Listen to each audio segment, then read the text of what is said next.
support, not just from Democrats, but from independents and Republicans, because we've got to pull this country together if we're going to move into the future. Together, create what we need for ourselves and our children. Now, I got to tell you, tomorrow is a big day in Ohio for this election, because tomorrow, October 11th, is the last day to register in Ohio. And I hope every one of you will take your phones out, go to iwillvote.com to confirm that you are registered. Because we want everybody to vote, and we particularly want young people to vote, because this is your election more than anybody else's.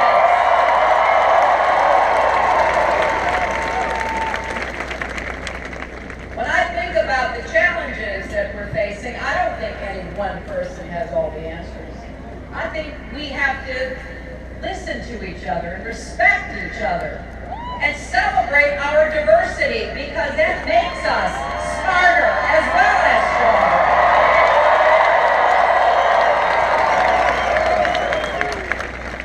Donald Trump spent his time last night attacking me when he should have been apologizing. We all heard on that tape what he thinks of women and how he treats women. And last night he doubled down on his excuse, saying that, well, it's just locker room banter. You know what's happened today, which is so interesting, is that a lot of athletes and coaches from the NBA, from Major League Baseball, from the NFL and more, have been coming forward, tweeting. They've been saying, no, that's not what happens in our locker rooms.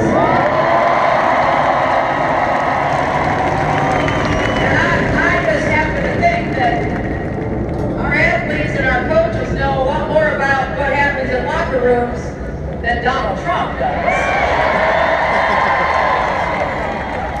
But you know, it wasn't just this one video that was so disturbing, even shocking. We have seen this kind of behavior throughout this entire campaign. And it's not just about women. Yes, he's insulted and demeaned women. We've seen it over and over again. But he has targeted others as well.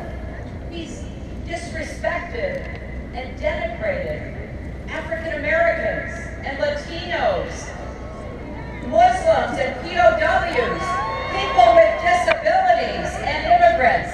He is an equal opportunity insulter if there ever was one. That is not what we are in America. And it may be who he is, but this election is our chance to show who we are. We are better than that. We are bigger than that. And I want to send a message to every boy and girl, every man and woman in our country, indeed, to the entire world, that that is not who America is. And we can do that by making sure that we turn out in the biggest numbers ever. Some analysts are saying we may have the biggest presidential election than we've had in a really long time.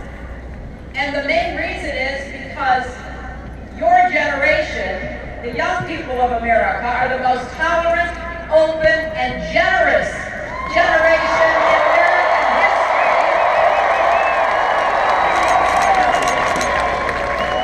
You know what's at stake, but you also know what you believe. And you don't want someone who says that he's going to appoint Supreme Court justices who will reverse marriage equality, who will keep Citizens United, one of the worst decisions ever made, that allowed dark, unaccountable money in our electoral system, that will reverse a woman's right to make her own health care decisions, who will defund Planned Parenthood. You know better than that. You are helping us move toward a more perfect Union. That has been the story of America at our best. We keep widening the circle of opportunity and inviting more people in. If you're willing to do your part, you're willing to make your contribution, there is a place for you in this nation of ours. We don't have to make America great. We've got to do what we can to make sure it remains great and it becomes greater because we keep broadening that circle. And please never forget, America is great because America is good. And if we deviate from our fundamental values, and that's indeed the kind of campaign my opponent has run. He has said he would order our men and women in uniform to commit war crimes.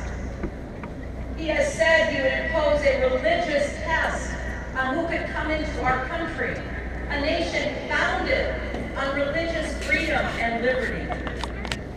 This is turning the clock back, not just a few years, but centuries. The only way to rebuke this is to vote. Use the single most important fundamental right you have as citizens of America. And when you do, I want you to know what you're voting for, because I don't want you just to vote against something. I want you to vote for something.